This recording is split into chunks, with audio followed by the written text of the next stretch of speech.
Hello bachcho, let's see this question. The question says, read the following four statements on photosynthesis. Select the right option having both incorrect statement. तो question में हमें चार statements दिए हैं, that is 1, 2, 3 and 4, जो कि photosynthesis से related हैं. तो हमें इन्हें रीड करके जो इनकरेक्ट स्टेटमेंट है उन्हें सेलेक्ट करना है एंड वो combination A B C and D में से सेलेक्ट करना है. तो क्वेश्चन के लिए जो हमारा की कॉन्सेप्ट रहेगा, it is going to be photosynthesis. तो यहाँ पर हम देखेंगे कि आखिर ये होता क्या है एंड इससे रिलेटेड कुछ फैक्ट्स भी हम यहाँ पर कंसिडर करेंगे. तो ये जो है एक इजी क्वेश्चन है. सो फोटोसिंथेसिस एक प्रोसेस है जो कि हमें देखने को मिलता है इन प्लांट्स. सो इससे क्या होता है, इससे इन द प्रेजेंस ऑफ क्लोरोफिल, जो कि एक ग्रीन कलर का पिगमेंट होता है, एंड सनलाइट, प्लांट्स जो हैं वो CO2 that is carbon dioxide को कन्वर्ट कर देते हैं into sugar that is glucose, जो कि वो अपनी एनर्जी सप्लाई के लिए यूज कर सकें. तो इस रिएक्शन को डिटेल में देखें तो होता क्या है कि CO2 एंड H2O ये दोनों रिएक्ट करते हैं in the presence of sunlight.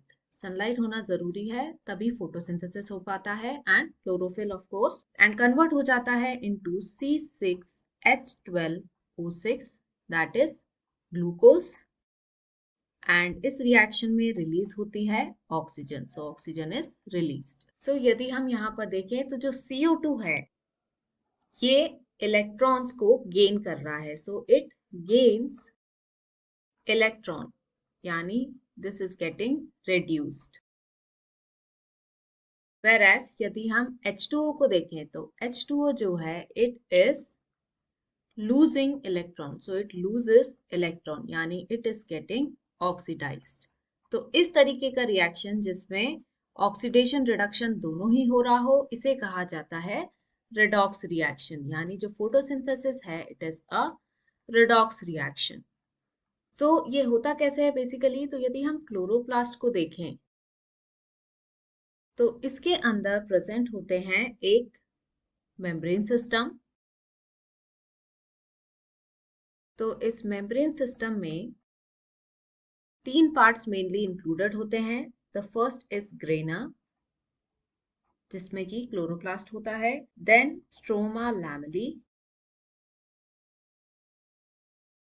And इसके साथ में प्रेजेंट होता है द फ्लूइड स्ट्रोमा, जो कि फ्लूइड पार्ट फॉर्म करता है ऑफ द क्लोरोप्लास्ट. तो इनका फंक्शन क्या होता है, ये मेम्ब्रेन सिस्टम रिस्पॉन्सिबल होता है to trap the sunlight and साथ ही सिंथेसिस करता है of the ATP and NADPH, यानी जो एनर्जी सप्लाइंग मॉलिक्यूल्स हैं वो जनरेट करने का काम होता है इस कंप्लीट मेम्ब्रेन सिस्टम का. तो अब यदि हम ऑप्शंस को देखें या स्टेटमेंट्स को देखें पहले, तो first says photosynthesis is an oxido reductive process. तो ये बिल्कुल करेक्ट है. जैसा हमने यहाँ देखा कि इसमें ऑक्सीडेशन भी हो रहा है, रिडक्शन भी हो रहा है, ये एक रेडॉक्स रिएक्शन है. So this is correct. Second says the stroma of chloroplast is responsible for synthesis of ATP and NADPH. तो ये इनकरेक्ट है बिकॉज केवल स्ट्रोमा ही नहीं, rather जो कंप्लीट मेम्ब्रेन सिस्टम है वो ही रिस्पॉन्सिबल होता है ATP and NADPH के सिंथेसिस के लिए. So this is incorrect. Third says membrane system of chloroplast is responsible for photochemical reaction. तो ये बिल्कुल करेक्ट है. फोटोकेमिकल यानी ऐसा रिएक्शन जिसमें कि लाइट भी इन्वॉल्व हो एंड साथ ही केमिकल्स यानी केमिकल रिएक्शन भी हमें देखने को मिले. तो फोटोसिंथेसिस जैसे हमने देखा कि सनलाइट भी चाहिए एंड जो केमिकल्स हैं वो भी इन्वॉल्व हैं इसमें. So this is a photochemical reaction जो कि ऑब्वियसली मेम्ब्रेन सिस्टम में ही हो रही है, जैसा हमने यहाँ देखा. Fourth says photosynthesis does not take place in the ground tissue of leaf. तो ये इनकरेक्ट है. व्हाई? बिकॉज यदि हम ग्राउंड टिश्यू को देखें तो इसमें आते हैं पैरेन्काइमा भी and collenchyma as well as the sclerenchyma.